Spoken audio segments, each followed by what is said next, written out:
الرحمن الرحیم لا تقولوا لمن يقتل في سبيل الله اموات بل احیاء ولكن لا تشعرون صدق اللہ مولانا العظیم وصدق رسولہ النبی الکریم الامین۔ دوستان ذی وقار، اللہ تعالیٰ اپنے شان والے کلام مجید میں ارشاد فرماتا ہے کہ جو اللہ کی راہ میں مارے جائیں، قتل کیے جائیں، انہیں مردہ نہ کہو، بل احیاء، بلکہ وہ زندہ ہیں، ولیکن لا تشعرون، لیکن تم اس کا شعور نہیں رکھتے۔ ان کی زندگی کیسی ہے، ان کا اٹھنا بیٹھنا، ان کا کھانا پینا، ان کی کمپنی، ان کی صحبتیں وہ کیسی ہیں، وہ تمہاری نظروں سے اوجھل ہیں، تم ان کا شعور نہیں کر سکتے۔ دوستان ذی وقار، اس آیہ کریمہ میں اللہ پاک نے فرمایا کہ جو اللہ کی راہ میں قتل کیے جائیں، اس میں اللہ تعالیٰ نے قتل کا ذریعہ ذکر نہیں کیا۔ یقتلوا کا لفظ استعمال فرما کے قتل کیے جائیں، کس سے قتل کیے جائیں؟ تلوار سے، بندوق سے، کس ذریعے سے قتل کیے جائیں؟ اگر اللہ نے ذکر نہیں کیا تو ہم کون ہوتے ہیں کہ ہم کہیں جی وہ اعلیٰ قتل سے اگر قتل ہوں تو پھر تو مردہ کہنے کی ممانعت ہے، لیکن اللہ کی محبت کی تلوار سے اگر اس دنیا سے چلے جاتے ہیں اور قتل ہوتے ہیں تو پھر تو دوستان ذی وقار، اللہ کی محبت کی تلوار سے بھی جو اللہ کے ولی قتل ہوتے ہیں اور انہوں نے اللہ کے حضور اپنی گردن پیش کی ہوئی ہوتی ہے، سر جھکائے ہوئے ہوتے ہیں کہ میرے مولا یہ سر کٹ تو سکتا ہے لیکن تیرے آگے اٹھ نہیں سکتا۔ تو جن لوگوں کی یہ روش ہوتی ہے پھر اللہ ان کو بھی مردہ نہیں ہونے دیتا،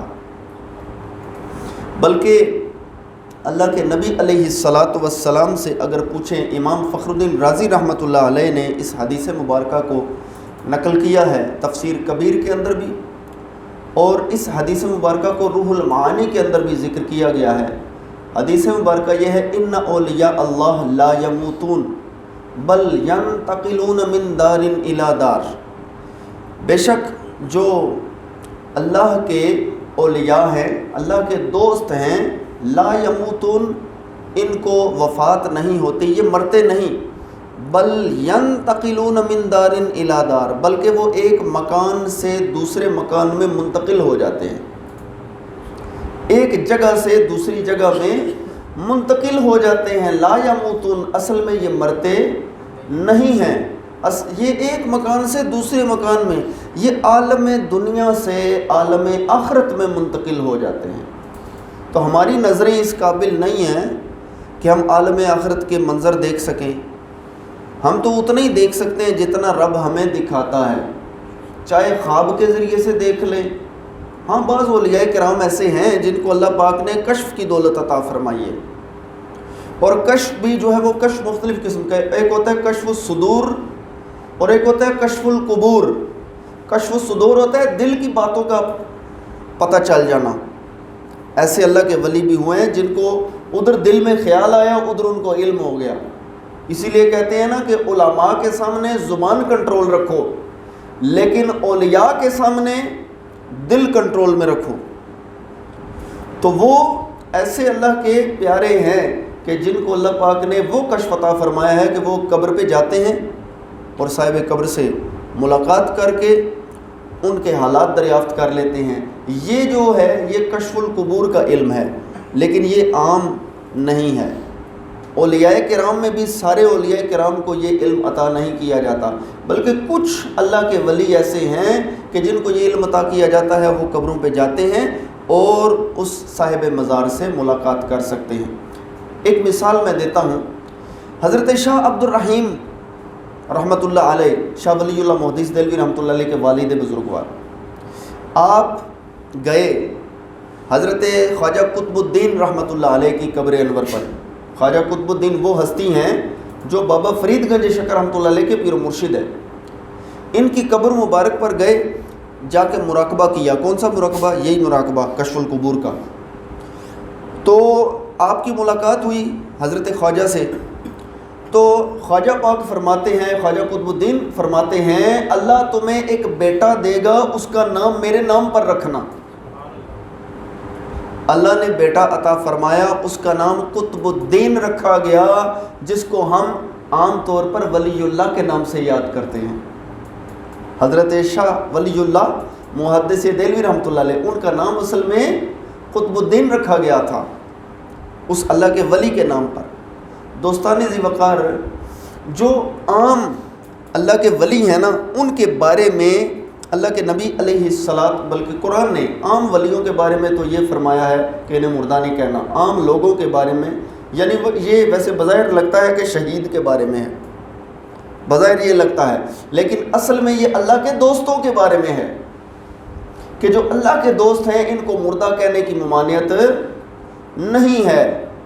جو اللہ کی اچھا اللہ کے دوست کیسے آپ نے اس میں شمار کر لیے؟ بھائی دیکھیں، اللہ کے نبی علیہ السلام ایک غزوہ سے واپس تشریف لا رہے تھے تو آپ نے فرمایا رجعنا من الجہاد الاصغر الی الجہاد الاکبر، ہم سب سے بڑے جہاد کی طرف جا رہے ہیں، سب سے چھوٹے جہاد سے واپس آ رہے ہیں اور سب سے بڑے جہاد کی طرف ہم آ رہے ہیں۔ صحابہ کرام حیران ہوئے کہ بھئی یہ جو ہم نے جنگ کی ہے، جہاد کیا، ہماری تو گویا کہ جانیں منہ کو آ رہی تھی، کب شہید ہوتے ہیں، کب شہید ہوتے ہیں، اگر یہ چھوٹا تھا تو بڑا جہاد کیا ہوگا؟ پوچھا حضور بڑا جہاد کیا ہے؟ آپ نے فرمایا ہی مجاہدۃ النفس، یہ نفس کے خلاف جہاد ہے۔ دوستو اللہ کے جو ولی ہیں ان کی شان یہ ہوتی ہے کہ وہ نفس کے خلاف جہاد کرتے ہیں، وہ بڑا جہاد کرتے ہیں۔ جو چھوٹا جہاد کریں اگر مارے جائیں تو اللہ ان کو مردہ کہنے کی اجازت نہیں دیتا، اور جو بڑا جہاد کرتے ہوئے نفس کے خلاف جہاد کرتے ہوئے، نفس نے کہا آج یہ چیز کھانی ہے، نہیں تجھے کھلانی، نفس نے کہا کہ آج دوستوں سے گپ شپ کریں گے، نہیں میں نے اپنے رب سے بات کرنی ہے، تو وہ یہ سارے کام کرتے رہے ہیں، ساری زندگی اپنی خواہشات کا قتل کرتے رہے ہیں، تو دوستو پھر رب سے بڑا کوئی قدردان ہے؟ اس سے بڑا تو کوئی قدردان نہیں ہے۔ وہ پھر مل ڈالتا ہے اپنے ولیوں کا اور اپنے دوستوں کی، وہ خبر رکھتا ہے کہ ہاں تم نے میری خاطر یہ کیا نا، اب دیکھو میں تمہیں نوازتا کیسے۔ تو اولیاء کرام جو ہیں وہ، بلکہ حضرت شیخ جام رحمۃ اللہ علیہ نے ایک بڑا خوبصورت شعر لکھا تھا، یہ شعر آپ کے سامنے خواجہ قطب الدین رحمۃ اللہ علیہ کے سامنے پڑھا گیا۔ اس شعر کی جان اور اس کی قیمت کیا ہے کہ آپ نے جب سنا آپ تقریباً 3 دن وجد میں رہے اور اسی وجہ سے آپ شہید ہو گئے۔ وہ شعر تھا کشتگان خنجر تسلیم را، ہر زماں از غیب جانے دیگر است۔ کہتے ہیں کہ محبوب کی مرضی مان لینے کے خنجر سے جو لوگ قتل ہوتے ہیں نا، وہ ہر زمانے میں ایک نئی زندگی پاتے ہیں، ہر زمانے میں ایک نئی زندگی پاتے ہیں۔ تو اولیاء اللہ وہی تو ہوتے ہیں جنہوں نے محبوب کی مرضی مان لی ہے، تو اللہ ان کو ہر زمانے میں نئی سے نئی زندگی عطا کرتا چلا جاتا ہے۔ ان کے دشمن اپنی موت خود ہی مرتے چلے جاتے ہیں اور ان کے دوست بڑھتے چلے جاتے ہیں۔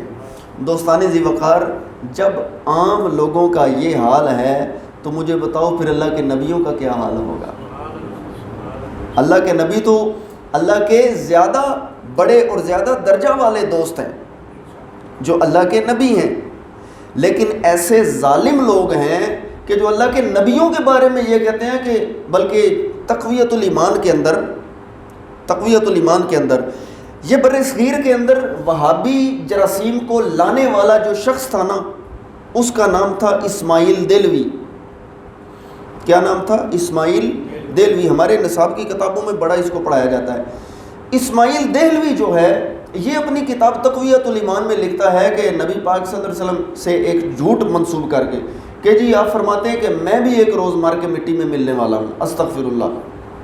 حالانکہ سرکار کا تو فرمان یہ ہے ان اللہ حرم علی الارض ان تأکل اجساد الانبیاء فنبی اللہ حی یرزق، کہ بے شک اللہ تعالیٰ نے، یہ سنن ابن ماجہ میں یہ حدیث مبارکہ دیکھ سکتے ہیں، آپ فرماتے ہیں کہ بے شک اللہ تعالیٰ نے زمین پر حرام کر دیا ہے کہ وہ انبیاء کے جسموں کو کھائے۔ اللہ کا نبی تو زندہ ہوتا ہے، یرزقو، اس کو روزی پیش کی جاتی ہے۔ یہ نبی کی شان ہے کہ بھی اللہ کے نبی زندہ ہوتے ہیں۔ تو اعلیٰ حضرت نے بڑا خوبصورت فرمایا تھا کہ تو زندہ ہے واللہ، تو زندہ ہے واللہ، میرے چشم عالم سے چھپ جانے والے، اے میرے محبوب، یہ میری جو آنکھ ہے نا یہ چشم عالم ہے، یہ ظاہر دیکھتی ہے، باطن نہیں دیکھ سکتی. حضور آپ اس سے چھپ گئے ہیں، اصل میں تو اللہ کی قسم آپ زندہ ہیں. اچھا پھر آگے یہ سوال جی، اچھا جی اگر زندہ ہیں تو پھر زندہ کو قبر میں کیسے ڈالا جائے؟ اگر زندہ تھے، اللہ کے ولی یا اللہ کے نبی زندہ ہوتے ہیں تو قبر میں کیوں ڈالا جاتا ہے؟ اس کا جواب یہ ہے کہ یہ جو موت ہے نا، یہ دائمی نہیں ہے، یہ ذائقۃ الموت ہے. جیسے کوئی جام پیتے ہیں نا تو اس کا ذائقہ جو ہے وہ ہمیشہ منہ میں نہیں رہتا عام طور پر. ادھر دنیا کے جام کا تو یہ حال ہے، آخرت کے جام وہ رب جانے. ادھر یہی ہے، جتنا میٹھے سے میٹھا کوئی بھی چیز، کوئی کڑوی چیز، سدا اس کا ذائقہ نہیں رہتا.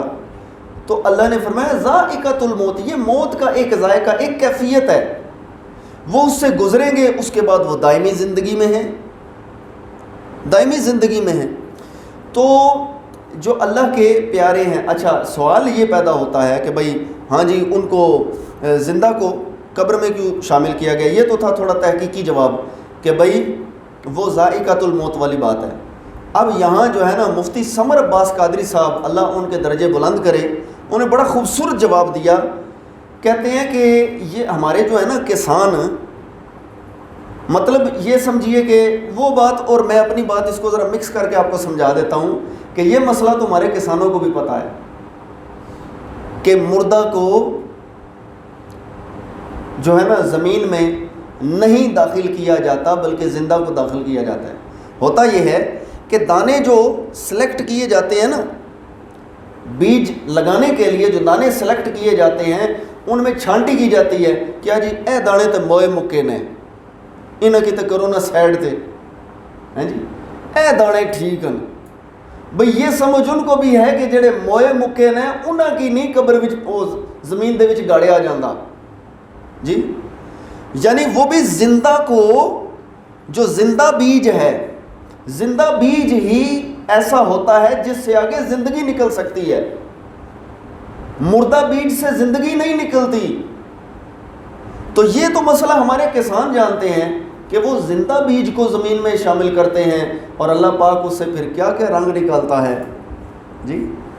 تو اس لیے اللہ کے جو دوست ہیں، اللہ کے جو پیارے ہیں، وہ زندہ ہیں. اچھا انبیاء کی زندگی اور اولیاء کی زندگی میں فرق ہے. اولیاء کی زندگی کے بارے میں تو سرکار نے بھی فرمایا کہ جو ہے یہ مرتے نہیں ہیں بلکہ ایک مکان سے دوسرے مکان میں منتقل کر جاتے ہیں. اللہ پاک نے فرمایا کہ ان کو مردہ کہنا نہیں ہے، اجازت ہی نہیں ہے. نہیں کہنا، کیوں نہیں کہنا؟ اس لیے کہ یہ زندہ ہے، اس لیے نہیں کہنا. اچھا لیکن انبیاء علیہ السلام کی زندگی کا یہ حال ہے کہ انبیاء علیہ السلام کی زندگی ان سے تھوڑی مختلف ہے. انبیاء علیہ السلام کی زندگی حقیقی اور دنیاوی زندگی ہے. ان کی تو معنوی زندگی ہے نا، ان کی حقیقی اور دنیاوی زندگی ہے. اچھا حقیقی اور دنیاوی میں ذرا آسان کر کے سمجھا دیتا ہوں. دیکھیں انبیاء علیہ السلام جب اس دنیا سے چلے جاتے ہیں نا تو ان کی بیوی دوسری شادی نہیں کر سکتی، اس لیے کہ وہ نبی ایسی زندگی، یہ نہیں کہ وہ ازواج کے پاس آ رہے ہیں، اس کا یہ مطلب نہیں ہے، بلکہ اس کا مطلب یہ ہے کہ وہ چونکہ حقیقی اور دنیاوی زندگی کے ساتھ ہے، اور حقیقی اور دنیاوی زندگی والا جو ہوتا ہے اس کی بیوی دوسرا نکاح نہیں کر سکتی. یہی وجہ ہے کہ انبیاء علیہ السلام کی ازواج کو آگے دوسرا نکاح کرنے کی اجازت نہیں. ایک بات. دوسری بات یہ ہے کہ شہید جو ہوتے ہیں جب وہ اس دنیا سے چلے جاتے ہیں تو ان کا ترکہ تقسیم ہوتا ہے. انبیاء علیہ السلام کا ترکہ بھی تقسیم نہیں ہوتا. کیوں؟ اس لیے کہ وہ زندہ ہوتے ہیں اور زندہ کا ترکہ تقسیم نہیں ہوتا. تو یہ دوستو مختصر سا بیان تھا اس حوالے سے کہ جو اللہ کے دوست ہیں اور اللہ کے نبی ہیں وہ زندہ ہیں. اللہ تعالیٰ سے یہ دعا کرنی چاہیے، اے اللہ ہمیں اپنی جناب سے زندوں والے عقیدے عطا فرما. وہ جو لوگ جن کے ایمان مردہ ہو چکے ہیں، اے اللہ ان کی صحبت سے محفوظ فرماتے ہوئے اپنے پیاروں کی صحبت عطا فرما. آمین. صلی اللہ علیہ وسلم.